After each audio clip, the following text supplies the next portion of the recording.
It's very interesting that Ramdev has chosen to make integrity, management integrity, the main theme of his wealth management study, precisely on a day when what we thought is the citadel of integrity, the Tata Group, is facing one of its most serious integrity questions. The NCLAT has set aside the appointment of Chandrasekaran as the new Tata Sons chairman and has actually reinstated Cyrus Mistry. Of course, they get time to appeal, so it's held back, stayed for 4 weeks. Actually, why don't we start with that?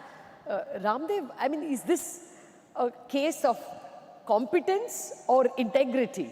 And how will you look at the Tata Group stocks now? You have TCS, I think, in your focus list.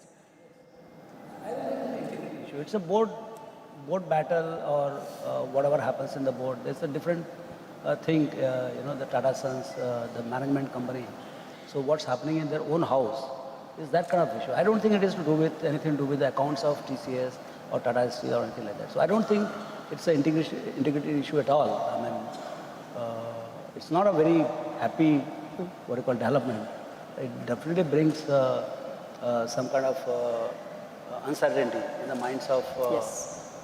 And now we don't know who's going to be chairman after 30 days, what happens in the courts, So it brings uncertainty, but I don't think it is anyway issue of integrity at all. Okay. Actually, when I entered the hall, there is a Buffett statement saying news like this are disruptive for investors, but it takes a lot to disrupt a business. Is it exactly the time to buy some Tata Group companies? It seems like a legal overreach to me. Sometimes our courts have given very puzzling decisions, including the recent telecom judgments. So, I mean, it's pretty crystal clear to me. So I'm not sure who gains from this. I'm disappointed, let me put it this judgment. Okay. Asim, you want to add? Because it's such a scintillating case, makes you want to sit up. How do you react to this kind of a judgment? As an investor, will you just let the noise pass? Or will you actually use it to take an investment decision? Last at least 18 months, we have seen a slew of court judgments coming one way, the other way. I think the issue is it's a little technical. It is not an issue of integrity, it's a technical issue. And if it is a technical issue and the stock is taking a beating because of that, I would say that could be an opportunity for investors. Okay, legal overreach, opportunity to buy, not a question of integrity at all, just a boardroom battle. All right, gentlemen, with that immediate case behind us, hopefully, let me come to the very excellent study that Ramdev has presented. Moment of management integrity. Ramdev has pointed out how he would look for it, though he has not exactly said what would be the features he would look for. Ramesh, what would be the things that you would look for to arrive at your moment of management integrity? I'll give you an example that Munger quotes sometime in his book, and I found that very interesting when I was researching the topic for today. There used to be a company in America called Arco, which was later bought in by BP. And after particularly good quarterly numbers, there was a lot of celebration going around till the counsel for Arco came and said that, we really screwed up. Our budgets didn't hit target, our predictions were all wrong. But thanks to King Faisal, we've had a great quarter. King Faisal, of course, being the king of Saudi Arabia, he said King Faisal started the OPEC cartel so that we all look brilliant by having absolute profits. While that is so true, and this guy deserves, an ornament to civilization, as Munger said, because he's telling it as it is. And management integrity needs to say as it is. And one thing I learned very early on in my career in the stock market is that look at the track record that management offers. When do companies do the shenanigans, as Ramdev said? When they come pre-IPO, during IPO times, because they want to prove themselves a company that has been growing fast but is now growing slowly, a company that has a lot to hide because it's now in some sort of distress. So those are the types I'd look for. But you want a management with that clarity of thought, like that Arco counsel had, who very clearly told them, hey, we're looking brilliant thanks to the OPEC cartel, not because we've done a brilliant job this quarter. Okay, well, that's well put. Basically, Ramdev, would you agree that you know the quality of managements in bad times? Yeah, so actually the integrity is proven in the bad times, because in good times everybody is good. You are celebrating all over, your profits are growing. economy is growing at 8%, nominal GDP is growing 13-14%. All the industries are growing, profits are there, everybody's spending their way through. So at that point of time, a lot of things can be hidden. And even very mediocre companies, they do very well. So there is not so much of need to fudge, actually. And even they fudge by chance a little bit at margin, it just goes away. I mean, you don't notice that. But in bad time, there's not much to hide. Asim, one of the most interesting observations of this wealth creation study is the distinction between financial and non-financial companies. You have been a banker with, of course, the Gold Standard Bank and heading an NBFC now. You tell us, how do you sift the good from the bad in this space, finance? So the reality is that you can hide, the best place to hide a corpse is in a balance sheet. Yeah. So nobody looks there. So if something cannot be found easily by statutory auditors who have access to accounts, if something cannot be easily found by regulators, who again have unfettered access to accounts, what is the probability of a minority shareholder looking at a balance sheet presented by the management and trying to decipher that? So beyond the point, any reading of the balance sheet is going to be suboptimal and may not give you the exact results. But the reality also is that integrity is like incense. You may not see it, but you smell it. Yours, Ramesh. Thanks, Lata. Ramdev, let me just start you out with your basic premise that you put in the first slide. What Phil Fisher said, that management is 90%, industry is 9%, the rest is 1%. But Buffett has said, to the contrary, that the first funnel is industry. The economics of the industry are more important because a good management meets a bad industry, the result is bad. So what is your thoughts on that? I think in given situations, once the business is good, definitely you should not bet on bad business fundamentally. But even in good business, once you have chosen a good business, like consumer companies, consumer is a good business across the board. All big wealth creators, Pidilite, Lever, Nestle, they're fantastic secular. The management is very important. We got hit by 1% in that very sector. So once you have chosen the sector, the business, the management becomes 90% important. So you cannot undermine importance of either one of them. But in most of the cases, once you have chosen anything, management is the most important, like in tech. But the first funnel should be industry, perhaps? Industry, the yeah. first funnel should be industry. I still think that if there is no economics, there is no point in fighting hard with the economics. Like in telecom, I mean, we both discussed, when Bharti was doing very well, the Tata Tele was not doing well.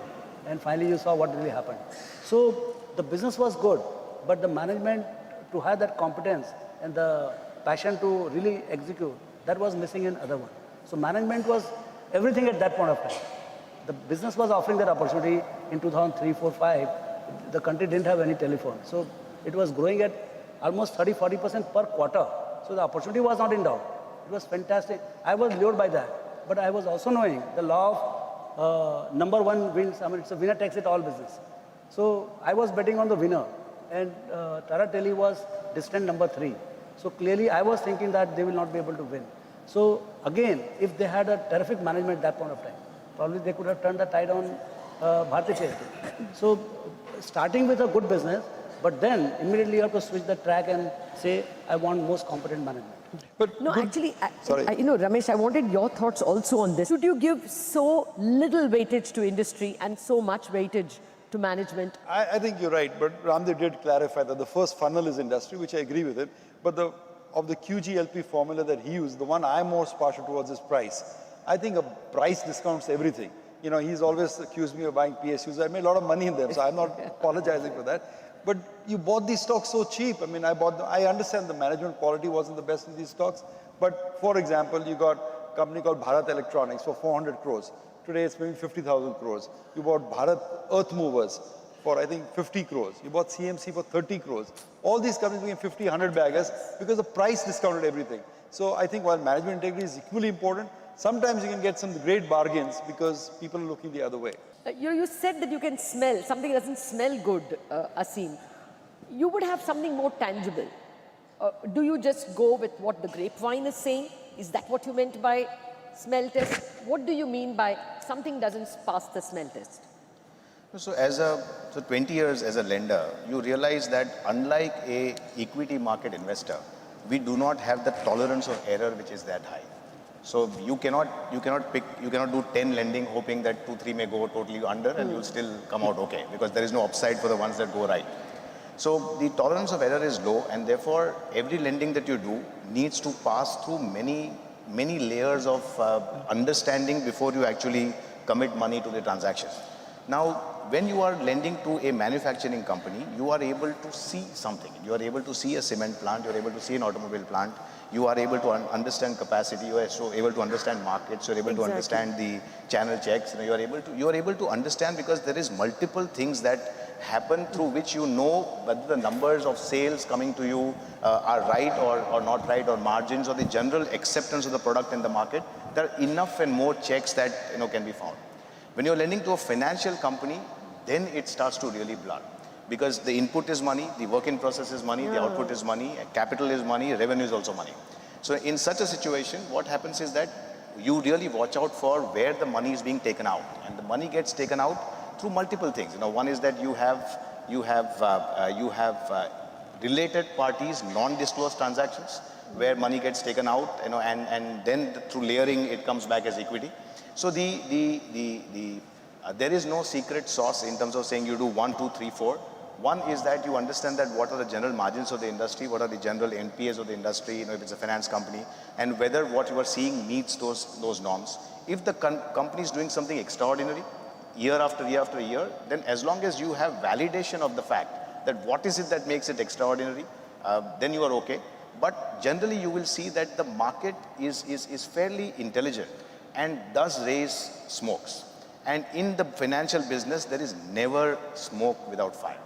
So if it looks like a duck, it walks like a duck, it quacks like a duck, it is a duck. At the moment, the NBFCs are in a very critical situation. Do you think that this industry can survive only if there is an extraordinary, the sovereign has to take over some bad assets? What is the tomorrow for NBFC? So the NBFC crisis is neither a liquidity crisis nor a governance, nor a crisis of confidence. It's a governance crisis. So the trust has got broken, and an NBFC is a very fragile business in its inherent structure, because you are, in a sense, borrowing from a Gujarati and lending to a Marwadi. You are squeezed from both sides.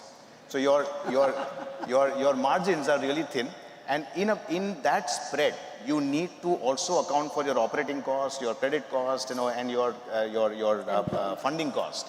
Now, one of these three costs bursting is going to put you out, and then it's a vicious cycle that there is a rating agency that's going to then downgrade you. Equity won't be available, and bankers want to pull it back. So right now, when there is a crisis of governance, and when people are not very sure who is up to what, and there is no forensic audit the way RBI did with banks. So there is a general fear, and when there is fear, it is natural for people to pull back. That is the first reaction. The market is slowly now reverting to quality, and as is happening across not just the financial industry, but across, there is a focus where the winner will take it all, and there will be consolidation that is inevitable. Ramdev?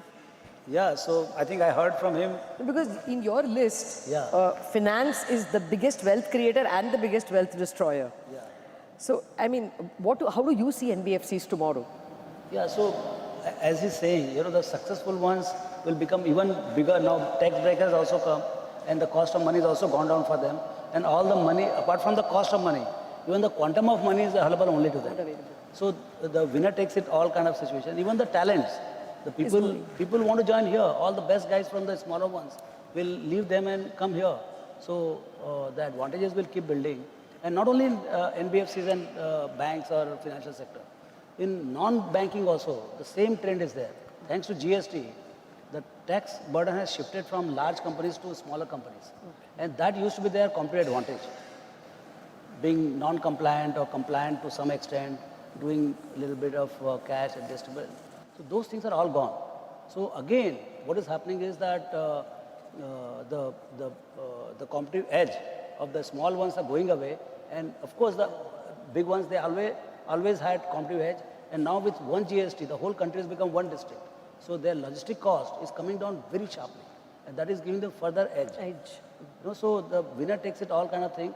In financial sector, it can happen very fast. In non-financials, it will take time. But slowly but surely, in next 5, 10 years, the big ones, well run, those who have the ambition to really become world class, big size, they will win big time. There's a virtuous cycle and a vicious And cycle. that's what market is happening reading clearly.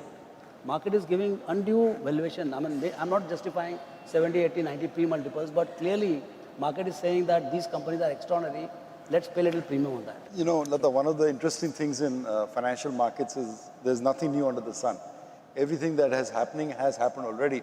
So let me give you back to a point in 1973 when we had what we call the Nifty 50 bubble in America, which is similar to the broader market kept lagging and the 50 stocks in their Nifty 50 kept going up. Companies like Avon, Polaroid, Xerox, because they assumed that you could pay any price for them, but the earnings would catch up because they would keep growing almost to infinity, and so you would be well rewarded. Of course, it didn't work out like that. A lot of those companies went bankrupt. A lot of them went through years without price appreciation before they moved up. And I fear the same thing will happen out here. You cannot pay 80, 90 times for businesses. Nobody can tell me that banking doesn't face a technological threat tomorrow. I mean, there could be a threat through mobile banking, through bitcoins, through whichever. So very, very few businesses in the world are worth 90 times, 100 times earnings. So maybe the market makes an error of optimism in that end, and then an error of pessimism in the small cap and mid cap stock. So the common thread now, the one that the Dalal Street wants to believe, is that the rich will get richer, the good will get greater, and the big will get bigger. And you know, the history has proved that generally doesn't happen.